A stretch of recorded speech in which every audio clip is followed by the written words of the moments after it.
This is a banner day for us because it's the last day of lockdown learning so far. Wow, I am so excited about Monday and the possibility of everybody coming back into school. We've been working really hard in school to make sure that we've got all our learning spaces and our communal spaces like the dining room safe and secure and ready to go. We need your help, obviously, when we come back in, and you need to be really sensible and follow all of the instructions that the teachers are giving you to help keep everybody in school as safe as possible. But wow, what an exciting time we've got coming. It feels like September all over again.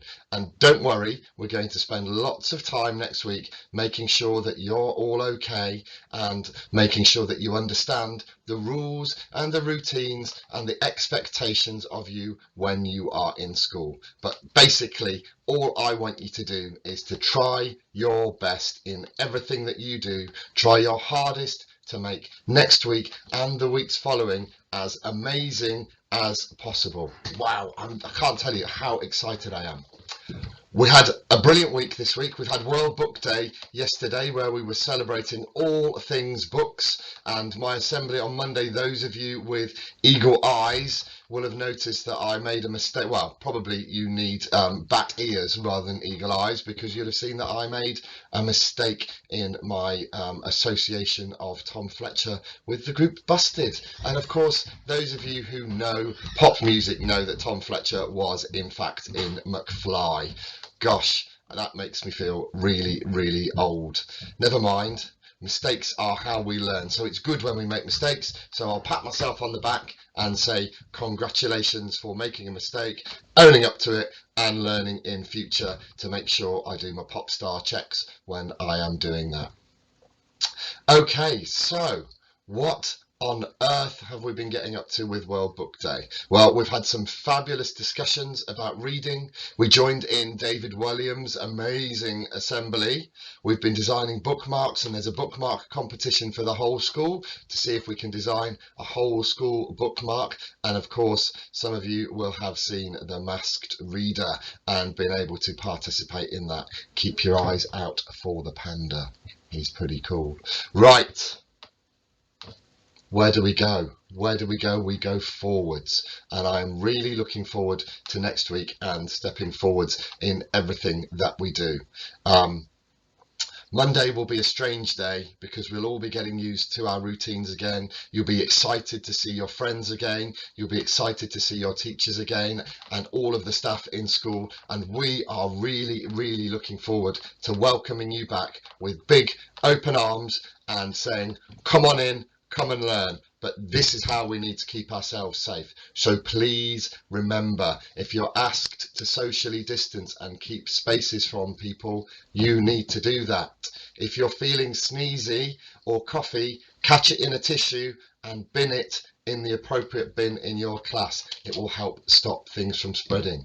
Make sure that you keep washing or sanitizing your hands as often as your grown-ups are asking you to do that, as well as all of the normal times, for instance, when you've been to the toilet or what have you. Okay, and most of all, listen. Listen carefully to what we're asking you to do, okay? The reason we're asking you to do things is so that you can keep as safe as possible, keep everyone else as safe as possible, and most of all, to help you learn. Because that's what we're all about here at Claremont. We're all about putting you first in your learning. And that is what we will do.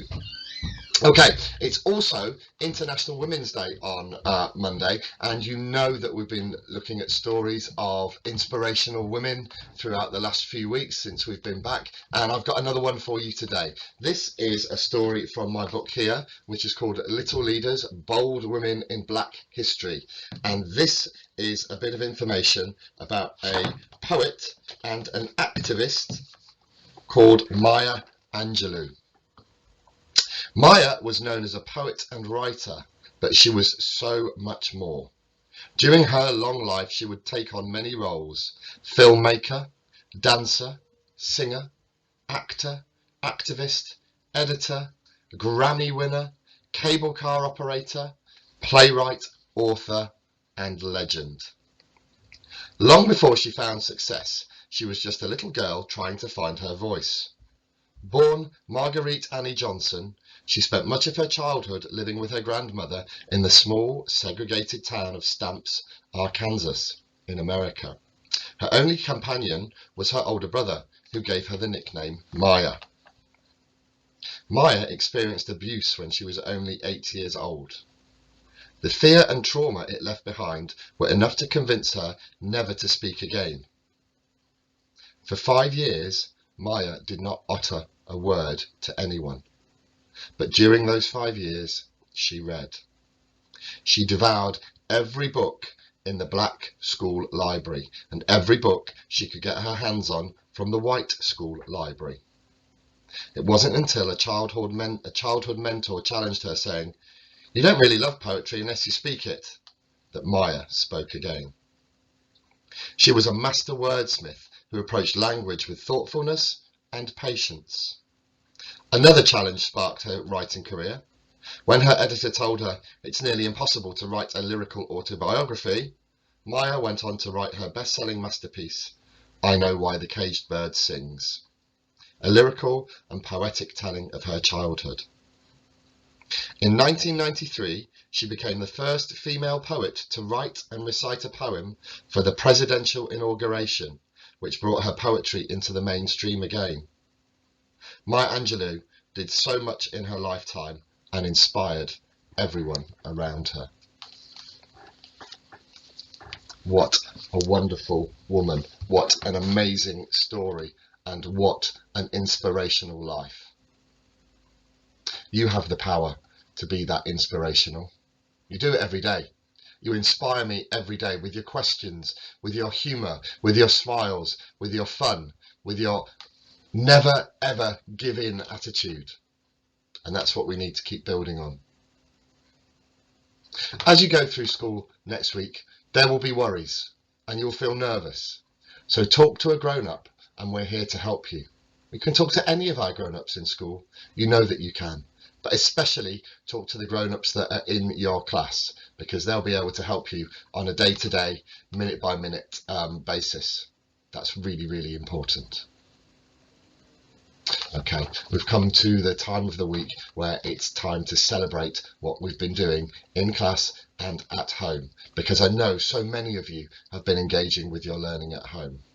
It's time for our Dojo certificates. And here they are. Not quite as big a pile as last week, but still massive congratulations for all of the efforts that you've been putting in to do the right thing, because it's the right thing to do. That's what it's all about. When you're learning, it's about listening and engaging, because it will help you and the others around you to learn more. When you're playing, it's about sharing, it's about having fun, but it's about thinking about other people as well, doing the right thing because it's the right thing to do. So here we go. Congratulations to Alex and Ritaj and Asma and Asia and Desire and Ella and Nell and Zainab. You've all got your 100 Monster Point certificates. Well done to you. We'll make sure you get those either in school or when you come back next week. We'll make sure you get your badge and your certificate sent to your classroom. In fact, I'll bring it myself. Here we go. Congratulations to Munir and to Yusuf and to Ash and to Isabella and to Macy and to Olivia and to Sam and also to Izan for your 200 Monster Points, your orange badge and your orange certificate. Well done. Keep it up, because you're aiming for this, the yellow certificate and the yellow badge, which goes this week to Joshua and to Cassius and to Caleb and to Abdul Rahman and to Milo. Well done, all of you. I'm really proud of you. I'm really proud of all the efforts that you've gone to at school and at home to keep your learning at the forefront of everything that you are trying to do. Brilliant. Well, that's it. That's the end of my assembly today. and I look forward to seeing all of you back at school on Monday. Okay, well done. It's been a tough time, but we've come through it and we're on to the next stage.